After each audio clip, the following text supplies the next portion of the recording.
Good afternoon everyone. आज हम पढ़ने जा रहे हैं carrier sense multiple access with collision detection. ठीक है। CSMI-CD is a protocol in which station sense the carrier और channel before transmitting frame just as in persistent and non persistent CSMA.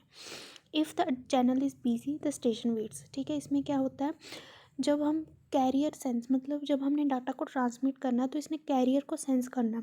इसने जो वो ट्रांसमिटिंग मीडियम है, wire है जिसमें से इसने डाटा ट्रांसमिट करना है, उसको इसने ठीक है सेंस करना है कि वो वहाँ पे कोलिजन तो नहीं, वहाँ पे कोई और डाटा, कोई और डिवाइस तो नहीं ट्रांसमिट कर रहा है डाटा। तो ये कैरियर को सेंस करता है कि वो किस मोड में है, परसिस्टेंट मोड में है, नॉन परसिस्टेंट मोड में है। अगर चैनल बिजी है, अगर कोई और डिवाइस ट्रांसमिट कर रहा है डाटा, तो वो स्टेशन वेट करेगा। ठीक है। एडिशनल फीचर क्या है कि इसमें हम कोलिजन को डिटेक्ट कर सकते हैं कि अगर कोई कोलिजन डिटेक्ट मतलब अगर कहीं कोलिजन आ गई है आपस में, डाटा डिवाइसेस दोनों ट्रांसमिट करते हुए उनमें कोलिजन आ गई है, डिस्टर्बेंस है, तो ये वो भी डिटेक्ट कर सकता है। ठीक है। The stations abort the transmission as soon as the detect collision. जब उन्हें पता लगे हाँ जी आगे ही डाटा ट्रांसमिट हो रहा है, तो ये अपनी कोलिजन डिटेक्ट कर लेगा और ये डाटा ट्रांसमिट नहीं करेगा। इन CSMA this feature is not present. अगर हम सिंपल CSMA की बात करें तो वहाँ पे ये फीचर प्रेजेंट नहीं होता। The stations continue their transmission even though they find. अगर CSMA सिंपल CSMA की बात करें तो वहाँ पे कोलिजन डिटेक्ट नहीं होता, वो भेजता रहता है चाहे कोलिजन हो चाहे ना हो। लेकिन इसका ये फीचर बेनिफिट है carrier sense multiple access with collision detection कि यहाँ पे कोलिजन को डिटेक्ट किया जा सकता है, जिससे कि हमारा टाइम वेस्ट नहीं होगा, हमारी बैंडविड्थ वेस्ट नहीं होगी। ठीक है। अगर कोलिजन आ सकता है तो ये डाटा को ट्रांसमिट नहीं करेगा। However this problem is handled in CSMA-CD। ठीक है। In CSMA-CD the station that places it data on to channel after sensing the channel continues to sense the channel even after data transmit. ठीक है। अगर इसने data transmit कर भी दिया फिर भी ये चैनल को सेंस करता रहेगा। अगर उसे टाइम कोलिजन कहीं भी कोलिजन की डिटेक्शन हो गई, ये वहीं पे ट्रांसमिशन को रोक देगा और कुछ समय के लिए वेट करेगा, फिर दोबारा उसे भेजेगा। ठीक है। As soon as collision is detected the transmitting station releases a jam signal. जब भी कोलिजन की डिटेक्शन होती है कि कोलिजन आ गया है, जो कोलिजन आ सकता है, तो ये जैम सिग्नल को रिलीज़ कर देगा, एक जैम सिग्नल जनरेट कर देगा। ये जैम सिग्नल बाकी सारे डिवाइसेस को बता देगा कि यहाँ पे स्टेशंस को बता देगा कि हाँ यहाँ पे कोलिजन हो सकता है, तो अपना डाटा ट्रांसमिट ना करो। The stations are not suppose to transmit immediately. ठीक है। अगर हमने जैसे कोलिजन हुआ है कहीं पे, तो ये डाटा उसी टाइम ट्रांसमिट नहीं करेगा, ये कुछ टाइम के लिए वेट करेगा। ठीक है। ये कुछ टाइम के लिए वेट करेगा क्योंकि अगर ये उसी टाइम डाटा भेज देगा तो हो सकता है कई डिवाइसेस डाटा भेजने के लिए तैयार हो और फिर से कोलिजन हो सके, फिर से आपस में कोलिजन हो जाए, कोलाइड कर जाए डिवाइसेस। तो इसीलिए ये ठीक है, इसीलिए ये जैम सिग्नल मतलब कुछ टाइम के लिए वेट करता है। इस टाइम पीरियड को क्या कहते हैं, बैक ऑफ डिलेड टाइम।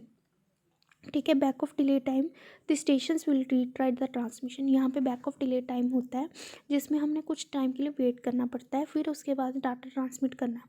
अगर कुछ टाइम वेट करने के बाद भी कोलिजन आ गया तो हम फिर उसका टाइम और बढ़ा देते हैं उसको। ठीक है। बैक ऑफ डिले टाइम को और बढ़ा देते हैं, उसको इंक्रीज़ कर देते हैं। ठीक है। Therefore the CSMA-CD method consist of alternating. इसमें कुछ आइडल टाइम होता है। ठीक है। कुछ आइडियल टाइम होता है जिसको कोलिजन के बाद हम वेट करते हैं जिसके लिए। ठीक है। इस पीरियड को हम क्या कहते हैं, आइडियल पीरियड, जब ये पीरियड के दौरान ना ही कोई ट्रांसमिशन होती है। ठीक है। जहाँ पे इस टाइम पीरियड के दौरान कोई ट्रांसमिशन नहीं होती। अब यहाँ पे एक स्कीम स्ट्रक्चर बनाया हुआ है कि जब ए ने लिसन किया, चैनल अपीयर्स क्वाइट। ठीक है।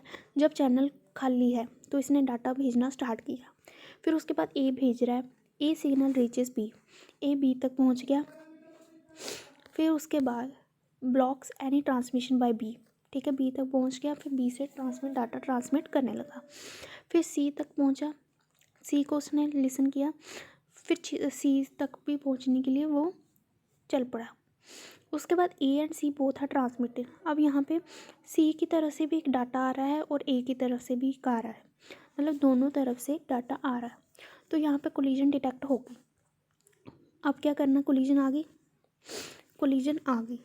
जब कोलिजन आई तो क्या करना, सी ने डिटेक्ट किया कोलिजन को, स्टॉप से transmission and send jam signal. जब इसे पता लग गया हाँ जी कोलिजन आ गई, यहाँ पे उसने कोलिजन को डिटेक्ट कर लिया, हाँ जी कोलिजन आ गई। अब उसने अपना डाटा, उसने क्या है, जैम सिग्नल जनरेट किया, जैम सिग्नल जनरेट किया, ठीक है। और लेकिन ए जो है वो डाटा ट्रांसमिट करता रहा, सी ने जैम सिग्नल जनरेट किया, ठीक है। ए ने भी कोलिजन डिटेक्ट की, उसने भी अपनी ट्रांसमिशन रोक दी और जैम सिग्नल जनरेट कर दिया, ठीक है। अब दोनों सिग्नल्स ने आपस में जैम सिग्नल जनरेट कर दिया, तो कोई भी डाटा ट्रांसमिट स्टेशन ट्रांसमिट नहीं करेगा, but there are still signals on the bus, but कोई और सिग्नल्स हो सकते हैं बस में, बट उन्होंने वहीं पे अपनी ट्रांसमिशन रोक दी, ठीक है। अब फ्रेम फॉर्मेट क्या होता है CSM में CD का, 7 बाइट्स का प्रीएम्बल होता है। ये फ्रेम का फॉर्मेट है कि जो फ्रेम हम ट्रांसमिट करते हैं CSM में CD में वो कैसे फॉर्मेट का होता है। 7 बाइट्स का प्रीएम्बल होता है, 1 बाइट का स्टार्ट फ्रेम डिलिमिटर, 6 बाइट्स का डेस्टिनेशन एड्रेस, 6 बाइट्स का सोर्स एड्रेस, 2 बाइट्स की लेंथ, 46 to 1500 बाइट्स का डाटा, 4 बाइट्स का फ्रेम चेक सीक्वेंस। प्रीएम्बल क्या होता है, preamble it is 7 bytes that provide synchronization. ये बिट की सिंक्रोनाइजेशन करता है, मतलब टाइमिंग सेट करता है, ठीक है। टाइमिंग सेट करता है कि हाँ जी अब डाटा ट्रांसमिट हो रहा है, अब नहीं हो रहा, मतलब ये उस तरह से सिंक्रोनाइजेशन करता है, ठीक है। It consist of alternating zeros and ones. इसमें ऑल्टरनेट 0 1 होते हैं, 0 1 0 1, मतलब इस तरह ऑल्टरनेट होते हैं। The purpose is to provide alert and timing pulse, alert provide करना और टाइमिंग पल्स, ठीक है। टाइमिंग प्रोवाइड करनी, टाइमिंग सेट करनी, सिंक्रोनाइज करना। देन आता है start frame delimiter. Start frame delimiter होता है बताने के लिए कि अब हमारा फ्रेम स्टार्ट होने लगा, ठीक है। उसमें ये वाला डाटा होता है, ये सेम होता है हर एक में, ठीक है। ये स्टार्ट फ्रेम डिलिमिटर डालेंगे जिससे कि पता लगेगा कि हमारा फ्रेम बिगिन होने लगा है, स्टार्ट होने लगा है। It is 1 byte field with unique pattern, it marks the beginning of frame. Next आता है डेस्टिनेशन एड्रेस। ये 6 बाइट का होता है, इससे हमें पता लगता है कि हमारा एड्रेस का क्या है, जहाँ पे हमने भेजना है उसका एड्रेस क्या है डेस्टिनेशन का, ठीक है।